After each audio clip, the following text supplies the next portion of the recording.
Okay, so good afternoon, everyone. My name is Tenzin Tharge, and today I'll be talking to you all a little bit about my summer at the Middlebury Language Chinese School. So this is just a brief roadmap for my talk this afternoon. So I'm going to explain a little bit about my motivations and intentions for learning Chinese, a little bit about the Davis Fellowship, and then I'll transition into what life was like at Middlebury College, and especially the famous language pledge, which all students have to sign. And then I'm going to conclude with the improvements that I made during my 8-week stay. So I'm a Tibetan American, and growing up, I was always cognizant about the contentious relationship and history between Tibet and China. So a little Sino-Tibetan relations 101, if you will. In 1950, the People's Liberation Army marched into Tibet, and then 9 years after that, Tibetans staged a failed uprising against the Chinese forces, forcing His Holiness the Dalai Lama and over 80,000 Tibetans, which include my grandparents, to neighboring countries such as India into exile. So growing up and knowing this, I really wanted to learn Chinese as a fluent Tibetan speaker myself, to pursue a career in ameliorating Sino-Tibetan relations. And I believe this quote by Nelson Mandela is really salient, not only for my language learning motivations, but for just, I think, all of us today. Nelson Mandela says, if you talk to a man in a language he understands, that goes to his head. If you talk to him in his language, that goes to his heart. So a lot of people were saying, when they talk to people in their own languages, you really do deconstruct this invisible barrier. So very briefly, the Catherine Davis Fellowship for Peace is awarded to 100 fellows within the 11 language schools. Here I am with the other fellows and some of the administrative folk. I was actually the youngest fellow in the Chinese school, and I think just overall. I have to give a huge shout out to Madame Rondata, who was my French professor. I was taking French and Chinese simultaneously last year, and Rhonda, who is an alumna of the Middlebury the French and Spanish schools, suggested that I apply for the Peace Fellowship, given my Tibetan background and sort of motivations for studying Chinese. So I got it, and then also she was the one who suggested I speak at this talk, so a huge merci beaucoup à Madame Ter. And now the language pledge. So this is the famous language pledge. It was actually really funny when I signed the pledge, and around Middlebury, there's a little like trademark like TM right next to it. So they actually, I think, trademarked it with the US Patent Office. So here's my language pledge that I signed back in June. And I signed and I said, by signing this language pledge, I agree to use Chinese as my only language of communication while attending the Middlebury language schools. I understand that failure to comply with this language pledge may result in my expulsion without credit or refund. So I really didn't want that to happen. And everyone really upheld and respected the language pledge as much as possible, even outside the classroom. Just when we're hanging out, doing homework, whatever, we would always speak Chinese 24/7. And some interesting violations include listening to non-Chinese music. So that's a violation. Obviously, not speaking Chinese is one. So there's a lot of Chinese music, classical music, techno music, EDM, nothing with words, essentially. So this is Mingde Zhongwen Xuexiao, so Middlebury Chinese School. So this is the daily curriculum that we had.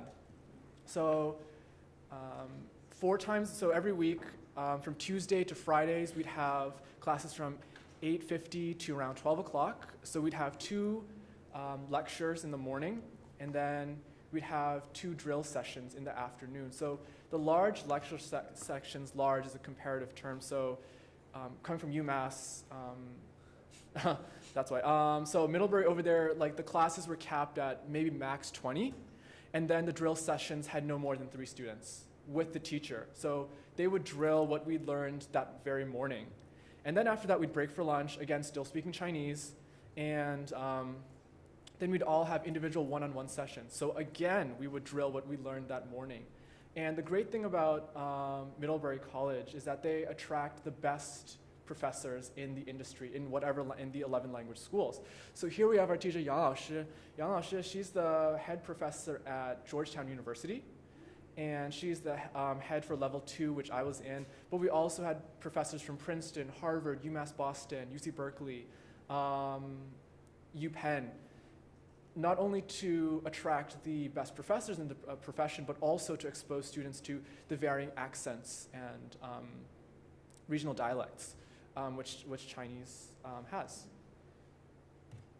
So 朋友们, 朋友们 means friends in Chinese. So I made a lot of friends because through the program, and I've made friends that I've still maintained contact with. Because when you're in that immersive, intensive setting, you really become very close because you kind of have to rely on each other. And in the middle, the two guys are Chip and I can't think of his English name. It's so weird. We didn't even know our English names. We just like used the Chinese names. Spencer. So it's Spencer and Chip. So they were our two bilingual assistants at Middlebury. So of course we could break or suspend the language pledge, if we had any concerns or needs, because needs do arise. So they were there for that. And that's his girlfriend Lila, who is actually a Mount Holyoke alumna. So that was a really small world at the Five College. Like I'd see a Five College person in Middlebury. And then the middle student, her name is Kate Lee. She's a graduate student. Middlebury also has graduate programs.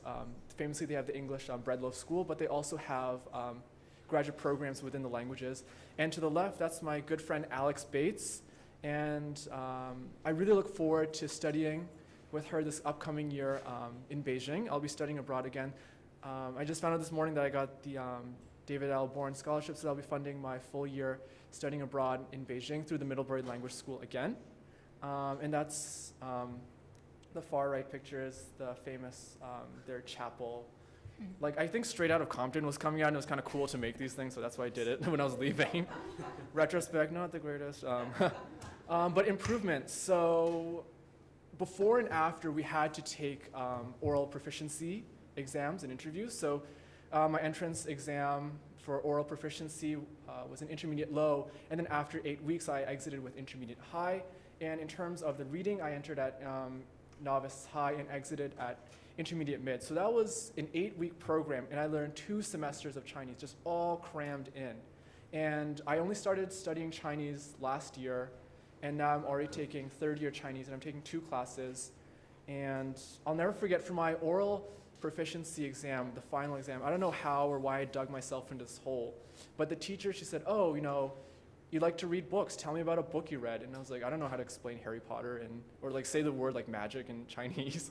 So then I said, oh, I'm taking Buddhist ethics at Amherst College. So then I don't know how I dug myself in this hole, but I ended up telling a tale of the Buddha in Chinese. And then afterwards I said to myself, wow, after 8 weeks of, immersive Chinese experience, I can, kind of tell a religious story. So that was a real testament.